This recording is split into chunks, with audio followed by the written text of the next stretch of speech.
नमस्कार दोस्तों, स्वागत करते हैं आप सभी इकाई बस्ती जी क्विज में। तो दोस्तों आज जो है कि बिहार डीएलएड प्रवेश परीक्षा 2025 के लिए एक जो है कि प्रीवियस ईयर का क्वेश्चन पेपर लेके आए हुए हैं। और ये आपका प्रीवियस ईयर का जो क्वेश्चन है 8/6/2023 को जो एग्ज़ाम हुआ था उसी का ये ओरिजिनल पेपर है। पूरा 1 से लेके 120 क्वेश्चन आपको दिखाने वाले हैं और पूरा क्वेश्चन आपसे बनाइएगा पूरा सेट को और लास्ट में देखिएगा कितने स्कोर कर पा रहे हैं। देखिए आपसे को बताते हैं कि प्रीवियस ईयर का क्वेश्चन जरूर सॉल्व किया कीजिए अगर आगे एग्जाम देने वाले हैं, क्योंकि पिछला क्वेश्चन हूबहू रिपीट कर लिया जाता है। कई बार आपको हम दिखाए भी हैं, प्लस में उसी से संबंधित क्वेश्चन भी पूछा जाता है। तो ये आपके लिए काफ़ी हेल्पफुल है। तो इतना काम जरूर कर लिया कीजिए जितना भी करवा रहे हैं। इससे पहले आपको बहुत सारा प्रीवियस ईयर का क्वेश्चन पेपर हम दिए हैं, अगर नहीं देखे देख लीजिएगा, प्लेलिस्ट बना हुआ है, उसका लिंक हम डिस्क्रिप्शन में प्रोवाइड कर दिए, तो वहां से जाके एक एक करके आप देख सकते हैं। तो चलिए शुरू करते हैं। फ्रेंड आज की इस वीडियो को लाइक जरूर कीजिएगा, अपना प्यार इस वीडियो पे जरूर दीजिएगा और हमें उम्मीद है कि आपसे लाइक करके शेयर जरूर कर दीजिएगा आप सभी। तो चलिए शुरू करते हैं। आज का पहला सेक्शन देखते हैं हम सभी। पहला सेक्शन है आपका विज्ञान से। उसके बाद जैसे जैसे नंबर इधर उधर हो सकता है, इसके लिए टेंशन नहीं लेना है। पूरा 120 क्वेश्चन आपको कंप्लीट करवाएंगे हम, ठीक है, दिखाएंगे। 46 नंबर क्वेश्चन से शुरू करते हैं हम सभी। अगर हवा ध्वनि संरचना की विपरीत दिशा में बह रही है तो ध्वनि का वेग क्या होगा? हवा क्या है? ध्वनि संरचना की अगर विपरीत दिशा में है तो ध्वनि का वेग हमेशा यहाँ पर घटेगा, याद रखिएगा, क्योंकि यहाँ पर अवरोध पैदा किया जाएगा। और आप सभी को पता है कि ध्वनि को गमन करने के लिए एक माध्यम की आवश्यकता होती है, जबकि प्रकाश को गमन करने के लिए माध्यम की आवश्यकता नहीं होती है। आप सभी को यह पता होना चाहिए कि ध्वनि सबसे अधिक किसमें गमन करती है? ठोस में। और प्रकाश सबसे अधिक किसमें गमन करती है? निर्वात में। तो दोनों को ध्यान दीजिएगा। ध्वनि का सबसे चाल किसमें कम रहता है? निर्वात में। प्रकाश का चाल सबसे कम किसमें रहता है? तो ठोस में। ध्यान देंगे आप सभी दोनों को। अगला क्वेश्चन देख लीजिएगा। निम्नलिखित में से कौन सा एक जल प्रदूषण का प्रमुख कारण है? देखिए जल प्रदूषण का प्रमुख कारण है औद्योगिक कचरा। याद रखिएगा आप सभी, जितने भी उद्योग संरचना आप सभी देख रहे हैं, इससे संबंधित जितने भी कचरा निकलता है तो वो कहाँ बहा दिया जाता है? पानी में बहा दिया जाता है। तो उससे ज़्यादातर जल प्रदूषण होता है। अगला है निम्नलिखित में से कौन एकल झिल्ली से घिरा हुआ है? तो देखिए एकल झिल्ली से जो घिरा हुआ है लाइसोसोम। याद रखिएगा आप सभी, लाइसोसोम को हमसे क्या कहते हैं? प्रोटीन संश्लेषण में मदद करता है ये, यानी कि प्रोटीन का संश्लेषण करता है। माइटोकॉन्ड्रिया क्या करता है? ये आपका ऊर्जा को संग्रहित करता है, जिसे हम सभी पावर हाउस कहते हैं। याद रखेंगे आप सभी। क्लोरोप्लास्ट रंग प्रदान करता है। अगला क्वेश्चन है कि किस जीव का प्रयोग जैविक खाद के रूप में किया जाता है? अजोला का प्रयोग करते हैं, याद रखिएगा। दोहरा निषेचन विशिष्ट है। तो दोहरा निषेचन विशिष्ट जो है ये आपका एंजियोस्पर्म इसका बिल्कुल करेक्ट आंसर होगा। क्या? एंजियोस्पर्म। अगला है किसी तत्व की परमाणु संख्या होती है। तो किसी भी तत्व की परमाणु संख्या जो होती है वो प्रोटॉनों की संख्या होती है। याद रखिएगा किसकी संख्या? प्रोटॉनों की संख्या होती है। और परमाणु संख्या को हम सभी जेड से डिनोट करते हैं। ध्यान दीजिएगा आपसे, किससे? जेड से। अगला है कि किसी वस्तु के लिए गुरुत्वीय त्वरण का मान स्वतंत्र होता है। तो ये किससे स्वतंत्र होता है? गुरुत्वीय त्वरण का मान वस्तु के द्रव्यमान से स्वतंत्र होता है। याद रखिएगा आप सभी, किससे? वस्तु के द्रव्यमान से। तो ऑप्शन में डी करेक्ट आंसर होगा। अगला है कि प्रकाश के परावर्तन के कितने नियम हैं? तो देखिए प्रकाश के परावर्तन के 2 ही नियम होता है। याद रखिएगा आप सभी। इसमें पहला जो हो जाएगा आपका, पहला हो जाएगा आपतित किरण, परावर्तित किरण तथा आपतन बिंदु पर खींचा गया अविलंब तीनों एक ही समतल में होते हैं, पहला। दूसरा हो जाएगा आपका आपतन कोण परावर्तन कोण के बराबर होते हैं। तो ये 2 ही नियम होते हैं, ध्यान दीजिएगा आप सभी। अगला प्रश्न पर ध्यान दीजिएगा फ्रेंड आप सभी। अगला प्रश्न है कि एक हॉल फर्श 8 मीटर लंबा तथा 6 मीटर चौड़ा है। एक चींटी इसके एक कोने से विकर्णित सम्मुख दूसरे कोने तक जाए तो चींटी का विस्थापन क्या होगा? जैसे मान लीजिए कि एक हॉल का फर्श है इस प्रकार से, ठीक है, एक हॉल का फर्श है और चींटी यहाँ से लेके यहाँ पर विस्थापित कर रहा जा रहा है। और जिसकी लंबाई की बात किया जाए तो 8 मीटर दिया हुआ है और चौड़ाई इसका 6 मीटर दिया हुआ है। तब यहाँ पर उसका विस्थापन पूछा गया। तो विस्थापन यानी कि ये वाला मांग का वैल्यू पूछा गया। आप सभी को पता है, अगर पाइथागोरस फार्मूला पढ़े होंगे तो आपको पता होना चाहिए। पाइथागोरस फार्मूला में क्या हो जाएगा? अगर किसी का मान भी निकालना है तो पाइथागोरस फार्मूला बराबर क्या हो जाएगा? अगर ये विकर्ण का मान निकालना है तो विकर्ण बराबर क्या होता है? आप सभी को पता है कि अगर विकर्ण बराबर पूछा जाए आप सभी से तो आप सभी को पता है कि रूट अंदर एल का स्क्वायर प्लस बी का स्क्वायर हो जाएगा ना। तो रूट अंदर एल का स्क्वायर प्लस बी का स्क्वायर हो जाएगा। तो देखिए तो रूट अंदर l का स्क्वायर में 8 का स्क्वायर हो जाएगा, प्लस यहाँ पर b का स्क्वायर में 6 का स्क्वायर हो जाएगा। तो यहाँ पर हो जाएगा 8 8 64 और प्लस यहाँ 36। तो रूट अंदर कितना हो जाएगा इसका वैल्यू, रूट अंदर दोनों को जोड़ दीजिएगा तो 100 हो जाएगा। और रूट 100 का मान कितना होता है, 10 होता है। तो 10 इसका करेक्ट आंसर होगा, ध्यान दीजिएगा। आप सभी क्लियर हैं। अगला है मेंडलीव के समय ज्ञात तत्वों की संख्या थी। तो देखिए जब मेंडलीव ने तत्वों की ज्ञात की थी तो उस समय तत्वों की संख्या 63 थी। ध्यान देंगे आप सभी, कितना, 63। अगला है विद्युत परिपथ में दो बिंदुओं के बीच विभवांतर मापने के लिए प्रयुक्त होता है। तो इसे कह सकते हैं कि वोल्ट मीटर का प्रयोग करते हैं। किसका प्रयोग करते हैं, वोल्ट मीटर का। देखिए फ्रेंड, जितने भी आपसे जुड़े हुए हैं आप सभी वीडियो को लाइक जरूर कीजिएगा, अपना प्यार जरूर दीजिएगा इस वीडियो पे। देखिए हम हर वक्त कोशिश करते हैं कि आपको बेहतर कंटेंट हम प्रोवाइड करें। इसके अलावा देखिए जो भी क्लासेस है बिल्कुल सिलेबस के आधार पर करवा रहे हैं। जो पिछले बार क्वेश्चन पूछा गया है, जो प्रीवियस क्वेश्चन है जो पूछा गया है उसी लेवल का क्वेश्चन दिया जा रहा है और उसी पैटर्न पर आपको क्वेश्चन दिया जा रहा है, ताकि आप बेहतर तरीके से आप पेपर में प्रदर्शन कर सकें। तो हम अपने तरफ से पूरा एफर्ट लगाते हैं आप सभी के लिए, ताकि आपको बेहतरीन कंटेंट मिले। तो सिर्फ आप सभी अपना प्यार इस चैनल पर बनाए रखिएगा, लाइक कीजिएगा, शेयर अपने दोस्तों में कीजिएगा, ठीक है। और जो भी चैनल पे पहली बार आए चैनल को जरूर सब्सक्राइब कर, घंटे को प्रेस कर लीजिएगा आप सभी, क्योंकि यहाँ हम आपको कंप्लीट तैयारी करवा रहे हैं बेहतरीन तरीके से। तो जो भी वीडियो आता है उसे मिस मत कीजिएगा, हम इतना आप सभी से कहेंगे। पदार्थ की अवस्थाएं हैं, तो देखिए पदार्थ की अवस्थाएं कौन कौन सा होता है, 3 ही होता है। ठोस, द्रव, गैस होता है। ठोस, द्रव, गैस होता है। तो ऑप्शन में भी करेक्ट आंसर होगा, आराम से बना सकते थे। निम्नलिखित में से कौन F2 पीढ़ी में लक्षण रूपी एक संकर संस्करण का अनुपात है। तो लक्षण रूपी एक संकर संस्करण का अनुपात जो हो जाएगा ये 3:1 होगा। 3:1 होगा, जहां ऑप्शन में ए दिख रहा है बिल्कुल करेक्ट आंसर होगा। कक्ष और खंभात की खाड़ी में किस प्रकार की ऊर्जा के विकास की संभावना है। तो कक्ष और खंभात की खाड़ी की अगर बात किया जाए तो यहाँ पर ज्वारीय ऊर्जा का उत्पादन किया जाता है। याद रखिएगा कौन सा ऊर्जा, ज्वारीय ऊर्जा का उत्पादन किया जाता है। लगभग कह सकते हैं कि 8000 मेगावाट। याद रखिएगा कितना, 8000 मेगावाट। ये पूछा जा सकता है पेपर में। कोयला आप सभी को पता है कि ताप यानी कि जो एनटीपीसी देखते हैं वहां से कोयला से उत्पादन किया जाता है बिजली को। सौर ऊर्जा के बारे में आप सभी को पता है कि सूर्य के प्रकाश से ही ऊर्जा उत्पादन किया जाता है इसमें। अगला है एरेनकाइमा किसके द्वारा पौधे के लिए सहायक होते हैं। हाइड्रोफाइट में उत्प्लावन करने से। हाइड्रोफाइट में उत्प्लावन प्रदान करने से। ऑप्शन में डी करेक्ट आंसर होगा। अगला है निम्नलिखित में से कौन पारा का अयस्क है। तो आराम, बिल्कुल आसान क्वेश्चन है, सिनेबार। ऑप्शन में ए राइट आंसर होगा। अगला क्वेश्चन है कि सजीव में पाए जाने वाला जैव पराक्रम है।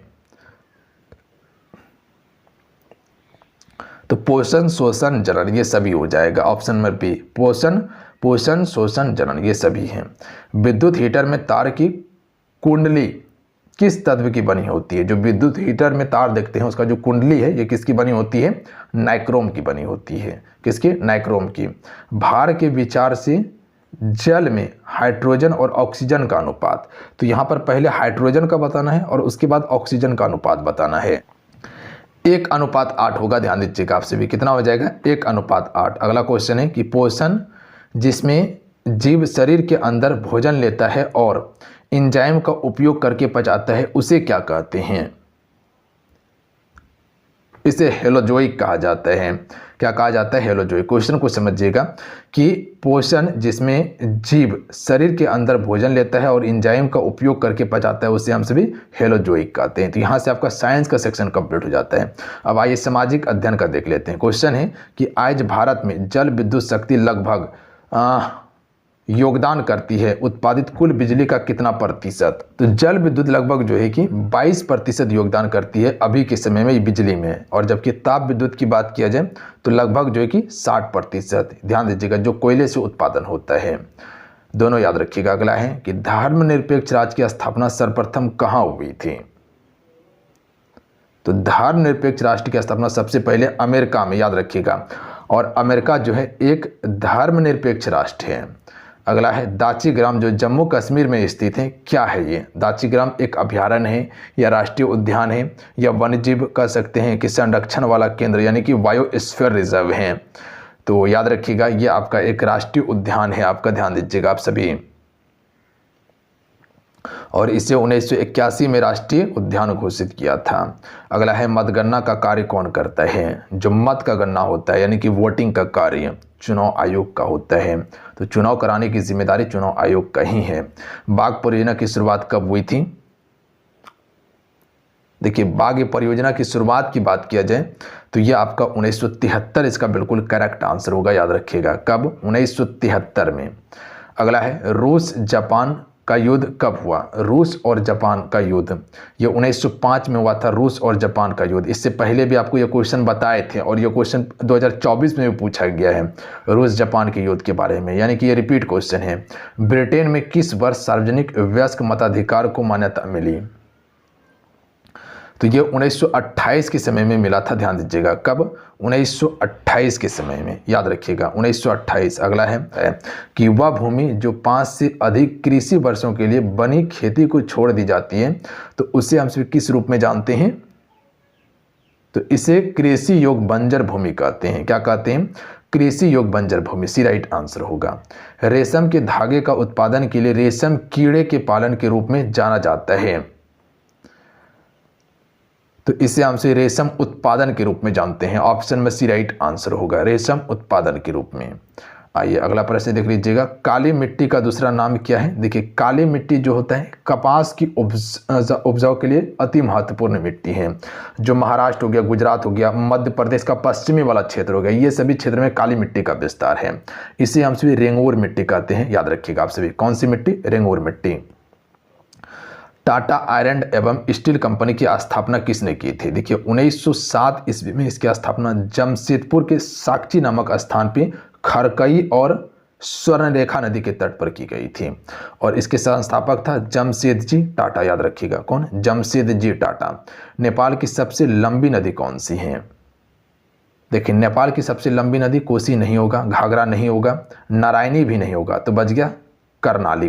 तो करनाली ही इसका बिल्कुल करेक्ट आंसर हो जाएगा। कोसी को बिहार का शोक कहते हैं, हम सभी पता है आप सभी को, बिल्कुल। आइए अगला है, बिरसा मुंडा ने ईसाई मशीनरियों पर कब हमला किया था? देखिए, बिरसा मुंडा की अगर बात किया जाए तो इसे धरती आबा के नाम से जाना जाता है। बिरसा मुंडा 1900 ईस्वी में जो है कि इसका मृत्यु हो जाता है, रांची जेल में हैजा के कारण कहा जाता है। तो ईसाई मशीनरियों पर सबसे पहले जो हमला किया था ये 24 दिसंबर 1889 में किया था, याद रखिएगा। कब? 24 दिसंबर 1889 को। लोकतंत्र में शासन कौन करता है? तो देखिए, लोकतंत्र में शासन जनता के द्वारा किया जाता है। जूट उद्योग के सबसे अधिक कारखाने मिलते हैं कहाँ पे? हुगली नदी। हुगली इसका बिल्कुल करेक्ट आंसर होगा, हुगली नदी के तट पर, क्योंकि आपको पता है कि जूट सबसे अधिक उत्पादन पश्चिम बंगाल भारत में करता है। हालांकि बांग्लादेश और पश्चिम बंगाल जो है ये जूट का सबसे बड़ा उत्पादक केंद्र माना जाता है। भारत में कैबिनेट शब्द का प्रयोग पहली बार किस संविधान संशोधन में किया गया था? यह आपका किया गया था 44वां संविधान संशोधन 1978 में, याद रखिएगा। 44वां संविधान संशोधन 1978। तो ऑप्शन में ए करेक्ट आंसर होगा। अगला है कि भारत में नई आर्थिक नीति की घोषणा कब की गई? तो इसकी घोषणा 1991 में की गई थी। कब? 1991 में। भारत में स्थित लोनार झील किस प्रकार की झील है? तो ये एक क्रेटर झील है, याद रखिएगा। लोनार झील जो है ये एक क्रेटर झील है, जो देखिएगा तो लगभग जो है कि 500 फीट जो है कि इसकी गहराई देखने के लिए हमें मिलता है। और ये जो हुआ है उल्का पिंड गिरने के कारण हुआ है, याद रखेंगे आप सभी। क्रेटर झील उल्का पिंड गिरने के कारण बनता है। अगला प्रश्न देख लीजिएगा। ग्यूसेप मेजने ने गुप्त भूमिगत की स्थापना की यंग यूरोप नामक ये समाज जो है ये कहाँ स्थापित हुआ था? यंग यूरोप नामक भूमिगत एक समाज की स्थापना किया गया था। कहाँ पे? बर्न में किया गया था। और ये कब हुआ था? 1833 में, याद रखिएगा। कब? 1833 में किया गया था। तो डेट याद रखिएगा। रंग भेद की नीति के विरुद्ध आवाज उठाने वाला कौन थे? मार्टिन लूथर किंग इसका बिल्कुल करेक्ट आंसर होगा, याद रखिएगा आप सभी। आइए अब थोड़ा सा देख लेते हैं हम सभी रीजनिंग, और जिसमें कि कह सकते कि तार्किक एवं विश्लेषणात्मक क्षमता। यहाँ से आपका सामाजिक अध्ययन वाला सेक्शन कंप्लीट हो गया है। क्वेश्चन देख लीजिएगा रीजनिंग में, थोड़ा सा ध्यान दीजिएगा आप सभी। एक श्रृंखला दी गई है जिसमें एक पद लुप्त है। दिए गए विकल्प में से सही पद आपको चुनना है। ए है, डी है, आई है, पी है। तो अगला जो क्वेश्चन मार्क दिया हुआ है तो इसके आगे कौन सा होगा, तो बिल्कुल आराम से बना सकते हैं। आपको बताएं बनाने के लिए पहले इसका अक्षर आपको अंक पता होना चाहिए अक्षर का। तो ए से डी कितना आगे हैं, तो ध्यान दीजिएगा 3 आगे हैं। जैसे कि ए गिनती कीजिए, ए के बाद क्या होता है, बी सी डी, 3 आगे हैं। अब डी से आई देखिए कितना आगे हैं, तो 5 आगे हैं। आई से पी देखिए कितना आगे हैं, तो 7 आगे हैं। ठीक है, अब यहाँ से गैपिंग कीजिए, कितना अंक आगे, 2, कितना 2 का गैपिंग है, तो आगे भी 2 का गैपिंग होना चाहिए। तो 7 में 2 जोड़ देंगे तो 9 हो जाएगा। अब अगला अंक यहाँ जोड़ देंगे, यानी कि पी से अब हमको गिनती करना है 9। तो पी के बाद क्या होता है, पी के बाद होता है Q, Q R S T U V W X Y होगा। तो यहाँ पर क्या हो जाएगा, वाई हो जाएगा। यानी कि पी होता है 16, 16 में 9 जोड़ दीजिएगा तो हो जाएगा 25। अब 25वां लेटर कौन सा होता है, वाई होता है। तो वाई जहाँ पर भी देख रहे हैं वो बिल्कुल करेक्ट आंसर होगा। ये सभी बिल्कुल हम डिटेल में आप सभी को एप्लीकेशन पे पढ़ाएंगे। और हालांकि ये कोडिंग डिकोडिंग सबका क्लास हो चुका है, तो जो भी क्लास किए हुए हैं तो बिल्कुल आराम से बनाते होंगे, कहीं कोई दिक्कत नहीं होगा। अब यहाँ पर देखिएगा ये आपका व्यवस्थित क्रम से दिया हुआ है, यानी कि बैठने के क्रम से है। थोड़ा सा इसको छोटा करके उसके बाद बताते। क्वेश्चन है कि 6 विद्यार्थी एक कतार में बैठे हैं। पी ई और आई के बीच में है। ई एन के बगल में बैठे हैं, एन वाई के बगल में बैठे हैं जो कि एकदम बाईं ओर हैं, और जे आई के बगल में बैठे हैं। तो बताइए कि ई के बगल में कौन बैठा है। अब आइए थोड़ा सा इसको छोटा करके उसके बाद सवाल को बनाना हम सभी शुरू करते हैं। तो कितने विद्यार्थी हैं, 6 विद्यार्थी। इस प्रकार से हम लाइन ड्रॉ कर लिए। 6 विद्यार्थी बताते हैं, 1 हो गया, 2 हो गया, 3 हो गया, 4 हो गया, 5 हो गया, एक 6 हो गया। देखिए बायां जो होगा ये बायां होगा और ये आपका दायां होगा। याद रखिएगा, आपसे कुछ नहीं बोला गया है तो मुख उत्तर की ओर होगा। अब समझिए क्वेश्चन क्या कहना चाह रहा था आप सभी से। हम रंग को चेंज कर लेते हैं, उसके बाद फिर बढ़ेंगे। देखिए पी जो है ई और आई के बीच में है, तो पी जहां पर भी बैठेगा वो ई होगा और आई के बीच में ही बैठेगा। याद रखिएगा आपसे, ये बात समझ गए आप सभी, ठीक है। उसके बाद देख लीजिएगा ई जो है एन के बगल में है, तो ई यहाँ पर है, तो ये जो है एन के बगल में है, तो एन के बगल में ई बैठ गया है। अब आगे आते हैं, आगे यहाँ कह रहा है कि एन जो है वाई के बगल में है, तो एन कहाँ पे है, वाई के बगल में है, तो वाई यहाँ पर बैठ जाएगा। वाई के बगल में एन हो गया, बिल्कुल हो गया है। जो एकदम बाईं ओर है, अब यहाँ समझिएगा जो आता है ये कर्ता नंबर सेकंड के लिए आता है, याद रखिएगा, और कर्ता नंबर फर्स्ट के लिए, और जो होता है ये कर्ता नंबर फर्स्ट के लिए, और जो होता है ये कर्ता नंबर सेकंड के लिए होता है। तो ये लिख लीजिएगा आप सभी। और अगर आ जाए तो ये कर्ता नंबर फर्स्ट के लिए, जो अगर आ जाए तो कर्ता नंबर सेकंड के लिए। तो क्वेश्चन क्या कहा गया है कि जो एकदम बाईं ओर बैठा हुआ है, तो जो एकदम बाईं ओर कौन बैठा हुआ है, वाई। याद रखिएगा एन के लिए नहीं आएगा, जो आएगा वाई के लिए। तो वाई एकदम कहाँ बैठा हुआ है, बाईं ओर। तो बायां कहाँ बताएं, यहाँ बताएं। तो वाई यहाँ पर बैठ गया। अब इसको सीक्वेंस में बैठाइए। देखिए वाई यहाँ पर था, तो वाई के बगल में एन था, एन बैठ गया। एन के बगल में ई था, ई बैठ गया। पी बीच में था, किसके ई और आई के बीच में पी था, तो आई यहाँ पर बैठ गया, दोनों के बगल में हो गया। अब 1 बज गया है, यहाँ पर ध्यान दीजिएगा। और जे आई के बगल में बैठा है, तो जे जो है आई के बगल में बैठा हुआ था, आई यहाँ पे है, तो जे को हम यहाँ बैठा देंगे। अब यहाँ बैठ गया है। अब देखिए क्वेश्चन क्या पूछना चाह रहा था कि ई के बगल में कौन बैठा हुआ है, तो ई मेरा यहाँ पे है, तो बगल में एन भी है और पी भी है। तो देखिए एन और पी इसका करेक्ट आंसर होगा, तो एन पी ऑप्शन में ए राइट आंसर होगा। बात समझ गए आप सभी, बिल्कुल ध्यान दीजिएगा आप सभी। थोड़ा सा यहाँ पर दिमाग लगाइएगा तो आराम से बना सकते हैं। कहीं ना कहीं इसका एक छोटा सा पॉइंट दिया रहता है जो कि आपको पकड़ना होगा। देखिए छोटा सा पॉइंट यहाँ पर दिया हुआ था, यहाँ से यहाँ तक पढ़ के आएंगे तो कुछ भी पता नहीं चलेगा कैसे बैठाना है कैसे नहीं बैठाना है। बट यहाँ पर जैसे आप आए होंगे तो यहाँ आपको पता चल गया होगा कि वाई आखिर जाएगा कहाँ पे, दायां पे जाएगा या बायां पे जाएगा। तो वाई बायां में जाएगा, उसके बाद सीक्वेंस में पूरा बैठ गया।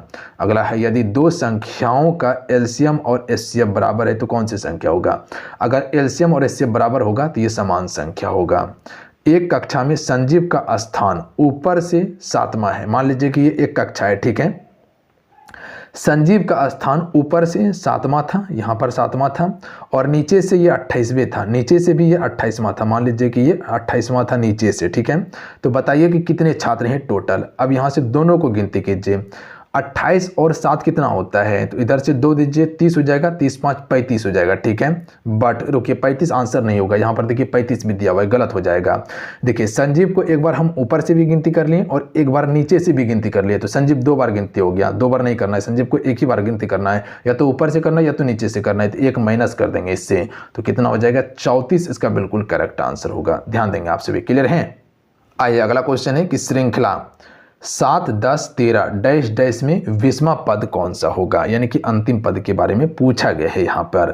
तो इस प्रकार का क्वेश्चन बनाने के लिए एक आपको फार्मूला पता होना चाहिए कि यहाँ पर होता है अगर आपको ए एन का मान निकालना है तो इसका फार्मूला होता है A plus n minus one into D होता है। ध्यान दीजिएगा आप सभी, ये फार्मूला आपसे समझ गए कि अगर ए एन का मान निकालना है तो ए प्लस n माइनस वन बटा डी होता है, जो कि n माइनस वन हॉल में रहेगा, याद रखिएगा ब्रैकेट में रहेगा। बात समझ गए।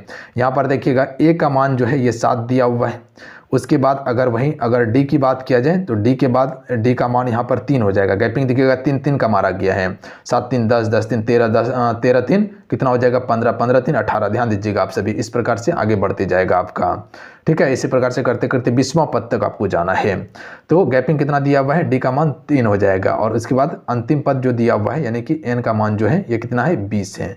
तो अब यहाँ आगे आइए दिखाते हैं आपको कैसे आपको इसको बैठाना है। तो सबसे पहले a का मान कितना था 7 हो जाएगा, प्लस में n का मान कितना है 20 हो जाएगा, इससे -1 हो जाएगा और उसके बाद आपको d का मान कितना बताए थे 3 बताए थे, यानी कि ये गुना में हो जाएगा।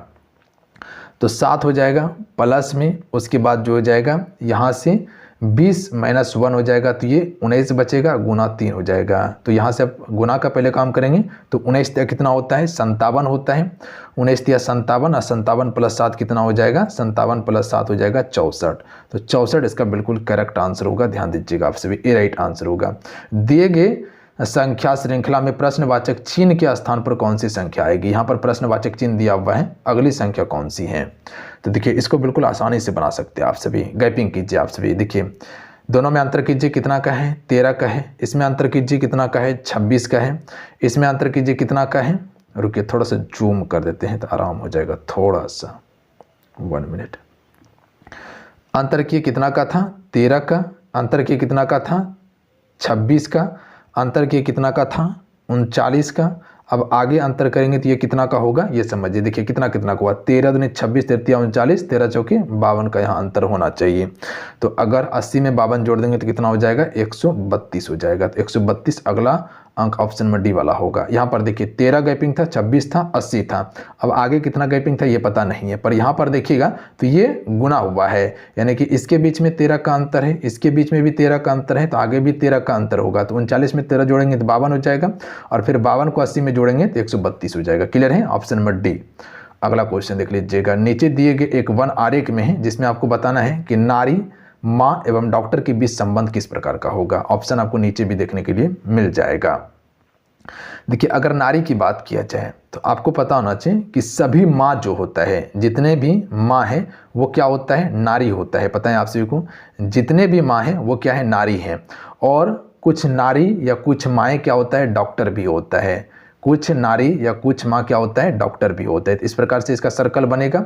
तो ये कहाँ पर आपको देखने के लिए मिल रहा है, ऑप्शन नंबर सी में देखने के लिए मिल रहा है। याद रखिएगा, माँ हो जाएगा बीच में, नारी हो जाएगा और कुछ नारी या माँ डॉक्टर भी होता है। तो option number C correct answer है।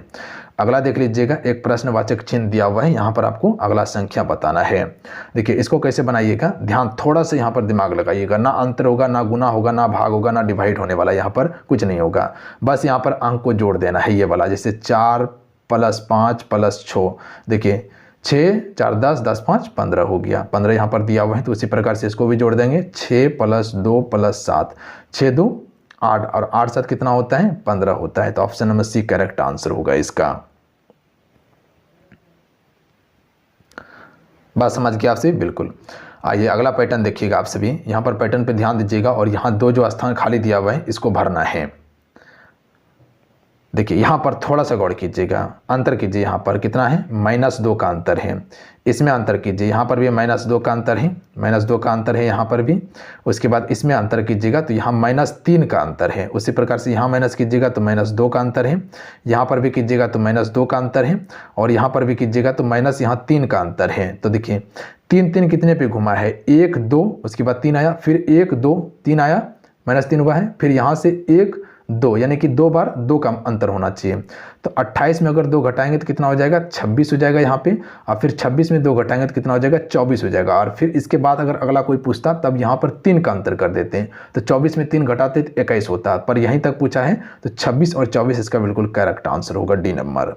अगला क्वेश्चन देख लीजिएगा कि अंग्रेजी वर्णमाला में बाएं अक्षर से 18वां अक्षर और बाएं 10वां अक्षर कौन सा होगा। यहाँ समझिएगा, अंग्रेजी वर्णमाला में बाएं छोर से, बायां छोर से, इस छोर से, जैसे ए हो गया, बी हो गया, सी हो गया, डी हो गया, इस छोर से लेके 18वां अक्षर, और उसके बाद फिर अक्षर के, यानी कि जो पीछे से जो 18वां अक्षर जाएगा उसके बाएं से 10वां अक्षर कौन सा होगा।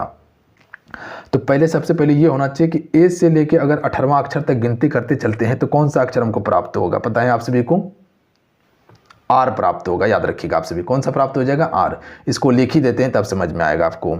ए हो गया, बी हो गया, सी हो गया, डी हो गया, ई हो गया, एफ हो गया, जी हो गया, एच हो गया, आई हो गया, जे हो गया, उसके बाद के हो गया, एल हो गया, एम हो गया, एन हो गया, ओ हो गया, पी हो गया, क्यू हो गया, आर हो गया। देख लीजिएगा, 1 2 3 4 5 6 7 8 9 10 11 12 13 14 15 16 17 18, यानी क्या बोला गया, अंग्रेजी वर्णमाला में बाएं छोर से, इस छोर से लेके 18वें अक्षर, तो 18वां अक्षर आर आता है, और फिर अक्षर के बाएं, यानी कि जो 18वां अक्षर है इसके बाएं इधर जाएगा, इसका बायां किधर जाएगा, इधर जाएगा। याद रखिएगा, तो इसके बाएं 10वां अक्षर कौन सा होगा। तो अब गिनती कीजिए, 1 2 3 4 5 6 7 8 9 10, 10वां अक्षर एच होगा। तो ऑप्शन नंबर क्या हो जाएगा, डी करेक्ट आंसर होगा।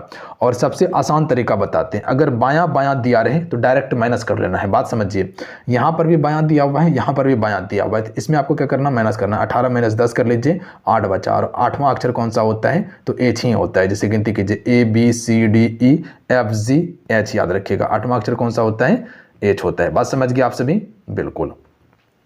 अब आइए हिंदी सेक्शन से देखते हैं हम सभी। हिंदी में है, निम्न में से कौन सा वाक्य शुद्ध है। तो देखिए, शुद्ध वाक्य हो जाएगा कि निरपराधी को दंड मिलना चाहिए, ये वाक्य बिल्कुल शुद्ध है। बाकी बात ये सभी गलत है। जैसे कहा गया है कि भाई बहन जा रही है, गलत है। भाई बहन जा रहे हैं, याद रखिएगा, यहाँ पर स्त्रीलिंग और पुल्लिंग है, तो रही का उपयोग नहीं होगा, रहे का उपयोग होगा, याद रखिएगा, तो ये गलत है।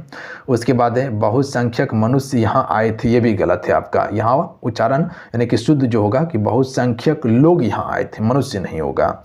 उसके बाद सीता ने झूठ कही थी, ये भी गलत है। सही क्या होगा, सीता झूठ कही थी, सीता झूठ कही थी, ये सही होगा। बात समझ गए। रूपक अलंकार हैं, माया दीपक नर पतंग में, ये रूपक अलंकार है। माया दीपक नर पतंग, ये रूपक अलंकार का उदाहरण है।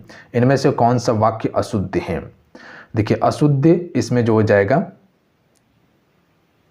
कि गाया में कई दर्शनीय स्थल देखने योग्य हैं।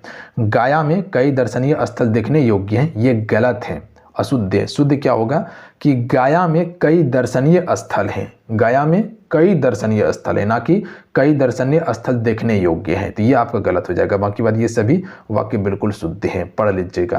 पीताम्बर शब्द का संधि विच्छेद क्या होगा। इससे पहले अगर हिंदी वाला सेक्शन देखे होंगे जो कल आपको दिए थे, अगर उसको पढ़े होंगे तो बिल्कुल आराम से बना लीजिएगा। पीताम्बर का संधि विच्छेद, पित है अंबर जिसका अर्थात कृष्ण होता है, तो पित धन अंबर हो जाएगा इसका correct answer, option number D, पित धन अंबर होगा।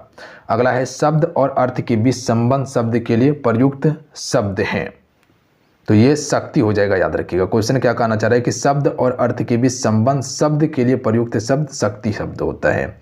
साल वृक्ष के पत्ते धीरे धीरे लहरा रहे हैं, उपयुक्त में से रेखांकित शब्द हैं। तो यहाँ पर जो धीरे धीरे जो आप सभी देख रहे हैं, ये क्या है, तो देखिए धीरे धीरे यहाँ क्रिया विशेषण है। याद रखिएगा, क्या है, धीरे धीरे क्रिया विशेषण है। इसकी विशेषता क्या है, पत्ते की विशेषता क्या है कि वो धीरे धीरे लहरा रहे हैं। याद रखिएगा।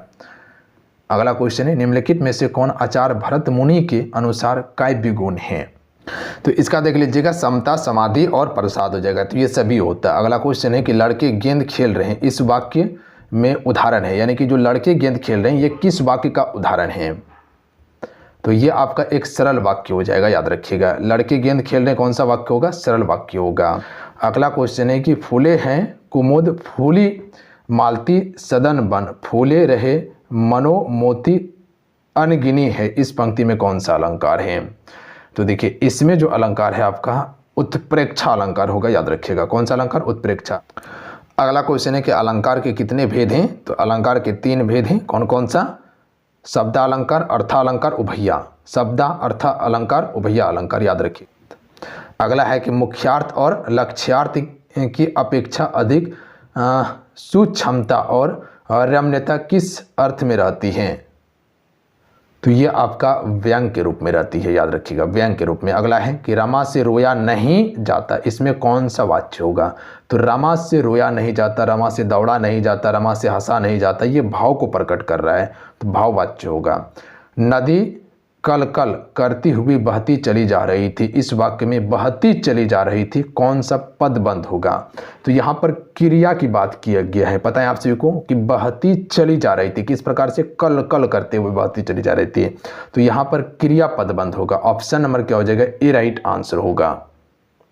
अगला क्वेश्चन देख लीजिएगा, जूते चाटना मुहावरे का अर्थ क्या होता है, चापलूसी करना, याद रखिएगा। विभत्स रस का अस्थाई भाव क्या होता है। तो विभत्स रस का अस्थाई भाव होता है घृणा या आपका जुगुप्सा होता है, इसी राइट आंसर होगा। चरण कमल बंदो हरिराय में कौन सा अलंकार है। देखिए यहाँ योजक चिन्ह दिया हुआ है, रूपक अलंकार होगा, याद रखिएगा। कौन सा, रूपक अलंकार होगा। बात समझ गए। अगला है कि मगन में कितने लघु और गुरु वर्ण होते हैं।